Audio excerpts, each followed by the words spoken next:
Good morning to all students. आज हम बात करने वाले हैं automatic stop orders for dangerous drug and drugs used for emergency box या इमरजेंसी किट। हमारे सिलेबस में दोनों अलग अलग टॉपिक दिए हुए हैं। पहला automatic stop orders for dangerous drug and drugs used for emergency box. But ये ड्रग्स फॉर इमरजेंसी बॉक्स जो है वो automatic stop orders for dangerous drugs के अंदर ही आता है। तो हम इस टॉपिक को इसी टॉपिक के अंदर पढ़ेंगे। एग्ज़ाम में अलग अलग तरीके से भी पूछा जा सकता है, अलग अलग टॉपिक जैसे भी पूछा जा सकता है। तो इट्स अप टू यू कि आपको कैसे लिखना है। अब हम इसकी बात करते हैं automatic stop orders for dangerous drug. First point है all drugs order for narcotics, sedatives, hypnotics, anticoagulants and antibiotics shall be automatically discontinued after 48 hours unless the order indicates an exact number of doses to be administered or the attending physician reorders the medicines। ठीक है, क्या होता है कि जो भी patients narcotic ले रहा है, sedatives, hypnotics, anticoagulants and antibiotic ले रहा है, प्रिस्क्रिप्शन में लिखी है तो फार्मासिस्ट उसे देगा और जो प्रिस्क्रिप्शन का जो ऑर्डर है वो 48 आवर्स में ख़त्म हो जाएगा। यदि फिजिशियन ने उसको फिर से रीऑर्डर नहीं किया 48 आवर्स के अंदर तो वो 48 आवर्स के बाद पेशेंट्स को ये मेडिसिन नहीं मिलेगी। All orders for narcotics, sedatives and hypnotics must be rewritten every 24 hours. ठीक है, जितने भी नार्कोटिक्स, सेडेटिव, हिप्नोटिक्स होते हैं उनको 24 आवर्स के अंदर ही रिटर्न करना पड़ता है फिजिशियन को। यदि वो नहीं करता, किसी भी कंडीशन में यदि ऐसा लगता है उसे फिजिशियन को कि पेशेंट को अब इसकी रिक्वायरमेंट नहीं है, तो वो रीराइट नहीं करता, रीप्रिस्क्रिप्ट नहीं करता, तो वो ऑर्डर 24 आवर्स में ख़त्म हो जाता है। In India at present this kind of system of issuing ASODD is not practiced except for hospitals like Christian Medical Hospital Vellore और Jaslok hospital Mumbai, Scott group, Mayo hospital et cetera. India में ये जो procedure है केवल इन हॉस्पिटल में ही चल रहा है फिलहाल, बाकी ये ऑर्डर कहीं पर भी नहीं चल रहा। Role of PTC in developing emergency drug list. ठीक है, इमरजेंसी ड्रग लिस्ट बनाने के लिए फार्मेसी एंड थेरेप्यूटिक कमिटी का क्या रोल होता है। Since time factor is of very great urgency to most to emergency situation, it is absolutely necessary for the PTC of a hospital to get prepared boxes containing emergency drugs which should be always available readily to use at the bedside। ठीक है, जो PTC होती है उसका ये काम होता है कि उसे PTC कमेटी के अंदर जो काम कर रहे हैं मेंबर्स हैं, मेंबर्स का काम केवल गाइड करना होता है। बाकी उसके अंदर उनके गाइडेंस में जो भी लोग काम कर रहे हैं वो क्या करेंगे, इमरजेंसी ड्रग जो भी होगी उसको लिस्ट के अकॉर्डिंग बनाएंगे। लिस्ट दे दी जाएगी PTC कमेटी के द्वारा और वहाँ जो लोग काम कर रहे हैं वो एक बॉक्स बनाएंगे। बॉक्स बनाने के साथ में वो बेड साइड में उसे रख देंगे पेशेंट्स के।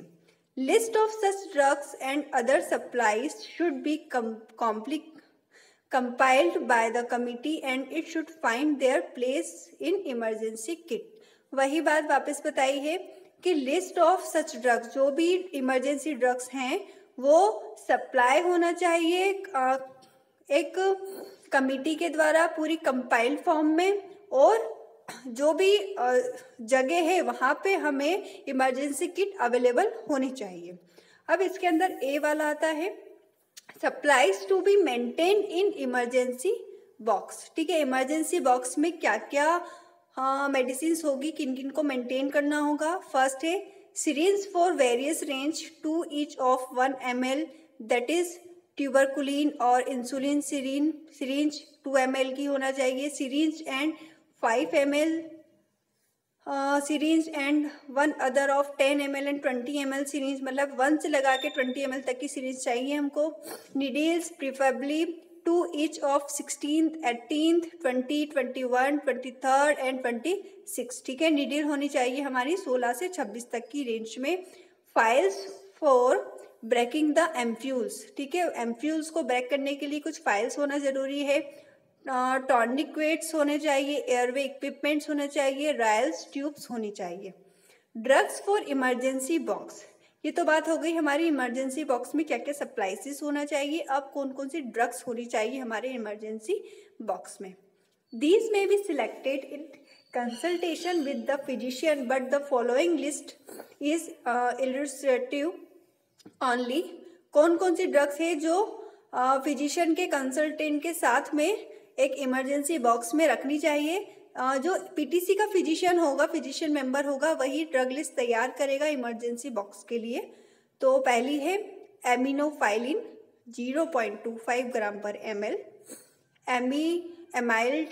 एमाइलनिट्रेट glass capsules for inhalation, atropine sulphate 0.4 mg per ml, caffeine sodium benzoate 0.5 gram per 2 ml, calcium gluconate 1 ग्राम पर 10 ml, digoxin 0.25 mg per ml, diphenyl hydantoin sodium 50 mg per ml, epinephrine HCl 1 mg per ml, heparin 10.000 units पर ml, hydrocortisone 100 mg, magnesium sulphate injection 10%, 50%, आइसोप्रोटेनॉल 1:100 के combination में, mannitol injection 25%, नेलोरफिन HCl hydrochloride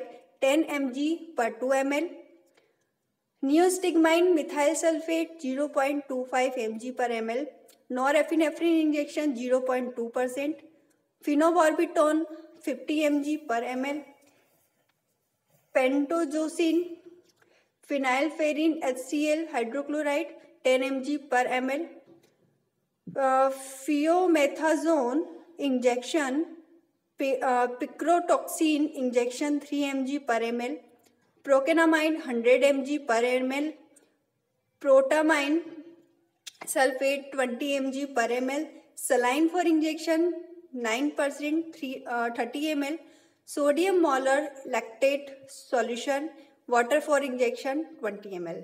सी की बात करें, supplies for cabinet utility room, कौन कौन से सप्लाइसेस होना चाहिए जो कैबिनेट यूटिलिटी रूम में होंगे। एक होगा वेनस कैनुलेशन सेट होगा, each set 20 and 17 venous catheters, pieces of 6 shock blocks, oxygen catheters, sterile suction catheters, razor with blades, package sterile gelatin sponge, resuscitation tubes. D में होगा अदर इमरजेंसी सप्लाइसेस में resuscitation cards, phlebotomy sets, oxygen equipments, tracheotomy sets, dextran and tubing, burn sheet. तो ये सारी चीज़ें हमारी emergency box जो होंगे, जो पीटीसी का मेंबर फिजिशियन डिसाइड करेगा, वो सारी चीज़ें होंगी। और ऑटोमेटिक स्टॉप ऑर्डर्स में जो भी ड्रग्स होंगी वो 48 या 24 to 48 आवर्स में अपने आप उसका ऑर्डर स्टॉप हो जाएगा। Thank you.